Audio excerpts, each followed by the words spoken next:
Sekarang mari kita belajar tentang kebahagiaan.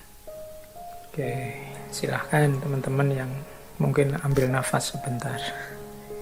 Karena ini materinya padat malam hari ini. Baik, tentang kebahagiaan ada beberapa tips, beberapa kata-kata bijaksana dari Seneca. Yang pertama, kata Seneca begini, orang itu menjadi sengsara karena ia berpikir dirinya begitu. Begitupun dengan bahagia. Jadi, pertama, Seneca ingin mengingatkan pada kita, bahagia atau tidak itu tergantung pemikiran kita tentang diri kita. Kunci pertama itu sama sekali tidak ada hubungannya dengan hal-hal di luar diri kita. Kuncinya tentang anggapan kita, pikiran kita terhadap diri kita. Sepahit apapun situasi, separah apapun kondisi, kalau kita menganggap, aku masih bahagia kok, aku masih bersyukur dengan situasi seperti ini, aku ini masih tergolong orang yang beruntung loh, jadi aku harus tetap bersyukur dan bahagia. Loh, itu ya kita bahagia. Meskipun situasinya sebenarnya tidak terlalu sedih, tidak terlalu mengenaskan, meskipun hanya kesulitan kecil saja dalam hidup, tapi kalau kita merasa, wah, hidupku ini malang sekali, hidupku ini menyedihkan sekali, salahku apa kok Allah mengujiku seperti ini, ya jadilah kita orang yang tidak bahagia. Meskipun mungkin sebenarnya ujiannya hanya kecil saja. Sebaliknya, orang yang ujiannya sangat berat, tapi menganggap, aku masih bahagia. Masih banyak orang yang lebih malang dari aku, lebih sedih nasibnya dari aku. Aku masih tetap harus bersyukur pada Allah. Itu pun dia masih orang yang bahagia. Jadi bahagia atau tidak itu tergantung anggapan kita, pikiran kita tentang diri kita. Tidak tergantung pada hal-hal di luar diri kita, apapun situasinya. Jadi bagi teman-teman yang ingin bahagia, ayo dimulai sekarang. Tidak usah nunggu nanti, tidak usah pakai disarati macam-macam. Saya akan bahagia Pak kalau lulus, saya akan bahagia Pak. Loh, bahagia sekarang tidak nunggu lulus juga bisa kok. Alhamdulillah, skripsiku sudah memasuki tahap akhir. Meskipun prosesnya lama, masih banyak teman-teman yang tidak selesai-selesai, bahkan proposal saja belum. Yang belum proposal, alhamdulillah aku sudah mulai nggarap proposal sebentar lagi. Banyak teman-teman yang sampai kena DO tidak sempat nggarap skripsi. Yang DO mungkin ya alhamdulillah aku masih sempat merasakan seperti apa kuliah. Banyak loh saudara-saudara teman-teman kita yang sampai tuanya tidak tahu rasanya kuliah itu apa, sibuk dengan kesulitan hidupnya. Loh, ada sangat banyak alasan untuk kita bahagia, sebagaimana juga ada sangat banyak alasan kalau kita tidak mau bahagia. Tergantung kita milih yang mana. Jadi pandemi ini kita sikapi seperti apa, membahagiakan atau menyengsarakan, masih dalam batas kita harus bersyukur ataukah sama sekali harus kita ratapi. Itu semuanya tergantung kita. Jadi tidak ada hubungannya dengan yang di luar diri kita. Maka yuk mari kita tata cara berpikir kita, biar kita hidup secara bahagia. Kemudian ada rumus yang kedua, kata Seneca begini, kehidupan yang bahagia adalah yang sesuai dengan sifat alaminya.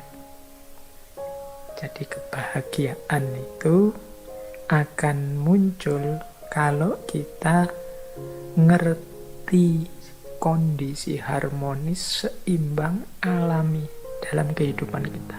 Ini nyambung dengan yang tadi ya, yang bagian kesederhanaan tadi, bahwa kita jangan berlebihan.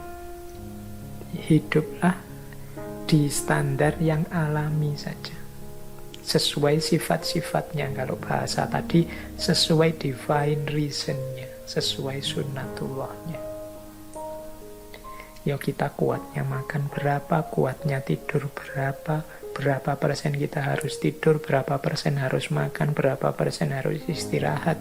Berarti untuk belajar berapa, untuk ibadah berapa. Standar saja, yang alami-alami saja. Makan yang menguntungkan untuk tubuh, caranya seperti apa, bahannya apa saja, gimana caranya agar tidak kekurangan atau berlebihan. Itu standar-standar alami.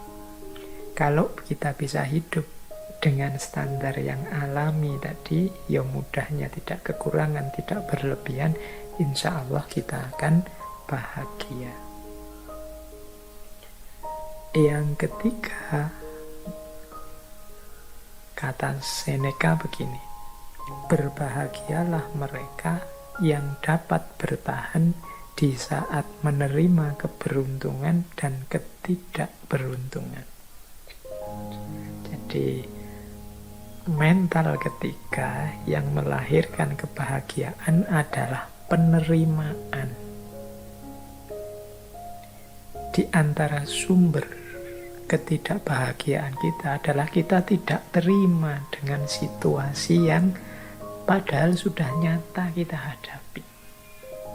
Kita tidak mau ngaku, kita tidak mau menerima bahwa oh iya, sekarang memang situasinya seperti ini. Oh iya, sekarang memang kondisinya begini. Mari kita terima dulu kenyataan hidup, kalau orang Jawa menyebut kasunyatan. Mari kita terima dulu apapun situasi yang memang sudah jelas kita hadapi. Ini akan membuat kita bahagia. Bahwa untuk selanjutnya, wah saya harus mengubahnya jadi lebih baik, saya harus memperjuangkannya agar lebih berkualitas, monggo. Tapi pertama-tama, mari kita terima dulu apapun situasinya. Jadi kalau bahasa psikologisnya, jangan denial, jangan menyangkal. Kalau memang faktanya sudah terjadi, bukti nyatanya sudah kelihatan, yuk kita terima. Biar tidak gelisah jiwa kita, tidak bingung. Jadi, apakah itu jenisnya keberuntungan atau ketidakberuntungan? Ini lebih kondusif untuk kebahagiaan hidup kita. Dibandingkan kalau kita menolak terus, kita curiga terus, kita membantah terus, tidak terima terus. Itu secara psikologis tidak kondusif, membuat kita tidak bahagia. Akan lebih baik kalau kita terima. Pak, kalau kita dibohongi, akhirnya gimana Pak? Ya enggak apa-apa, kita akui saja bahwa kita memang dibohongi. Besok semoga saya enggak dibohongi lagi, berarti saya harus belajar. Itu lebih membahagiakan daripada sejak awal kita curiga terus. Curiga itu pasti enggak bahagia, suudzon itu pasti tidak membahagiakan. Kemudian hasilnya memang dibohongi terus marah-marah, ini juga tidak membahagiakan. Diakui saja fakta, berarti aku ini kurang pinter, aku ini kurang jeli, aku ini ternyata yang aku anggap aku ini pinter, ternyata aku masih bisa dibohongi, berarti aku ini memang manusia yang lemah. Sejak saat ini aku akan belajar biar tidak dibohongi. Itu mungkin lebih kondusif untuk hidup kita dibandingkan kita menyangkal terus, denial terus terhadap fakta yang memang sudah nyata kita hadapi. Lebih menenteramkan. Ini untuk level individu ya, level psikologi kita masing-masing. Mungkin kalau nanti urusannya beda, mungkin level sosial atau politik atau ekonomi logikanya mungkin berbeda, tapi untuk kenyamanan kebahagiaan hidup kita, penting bagi kita untuk mengakui dan menerima situasi yang kita hadapi, baik bentuknya keberuntungan maupun ketidakberuntungan. Nah, yang keempat, ini ada rumus dari Seneca begini. Keberuntungan itu adalah apa yang terjadi saat persiapan bertemu kesempatan. Ini rumusnya unik ya, kita dulu sering mendengarkan kalimat kejahatan itu terjadi kalau ada niat dan ada kesempatan. Ini kata Seneca bukan tentang kejahatan, tapi tentang keberuntungan hidup. Keberuntungan hidup itu akan terjadi kalau persiapan bertemu kesempatan. Jadi kalau kita ingin hidupnya beruntung dan bahagia, berarti apa? Ayo kita mempersiapkan diri. Sehingga ketika kesempatan datang, kita bisa memanfaatkannya untuk kepentingan kita. Itulah namanya beruntung. Untuk hal apa saja yang kita inginkan jadi target-target kita, kalau tadi di depan aja tujuan hidup kita, mari kita siap-siap. Jangan sampai kesempatannya datang, kita belum siap. Atau sebaliknya juga, persiapan kita sudah matang, kesempatannya tidak datang. Hanya saja, kalau kesempatan kan kita tidak menguasai sendiri. Kesempatan itu kadang datang dari luar diri kita. Tapi kalau persiapan, itu kita sepenuhnya yang melakukan. Jadi mari siap-siap. Sampean ingin apa? Misalnya, saya nanti ingin jadi orang yang di masyarakat itu dihargai, kemudian mungkin disuruh ceramah, disuruh sambutan, bisa kalau tiba-tiba disuruh memberi tausiah, wah itu besok bayanganku begitu aku. Nah berarti harus sejak sekarang latihan ngomong, latihan pidato, latihan ceramah, itu persiapan. Siapa tahu tiba-tiba ketemu momen, monggo mas memberi sambutan, memberi tausiah, ini Pak Yainya tidak datang, lu kita sudah siap. Itu kan keberuntungan. Begitu tampil, wah ternyata luar biasa, besok diundang bicara lagi. Ya, itu namanya keberuntungan. Ketika persiapan ketemu kesempatan. Tapi kalau kita tidak siap sama sekali dan memang tidak menyiapkan diri, ya kesempatannya datang, dia akan lewat sia-sia. Monggo mas tausiah. Aduh mohon maaf saya tidak mampu, saya tidak pernah, saya tidak bisa. Ya sudah, kesempatannya lewat. Itu contoh sederhana. Dalam hal apapun juga begitu. Ketika teman-teman ingin meraih sesuatu, persiapkanlah diri sebaik-baiknya sehingga ketika sesuatu itu hadir, kita sudah siap menyambutnya. Itulah kuncinya hidup bahagia. Jadi beruntunglah kita yang ketika kesempatan datang kita sudah siap.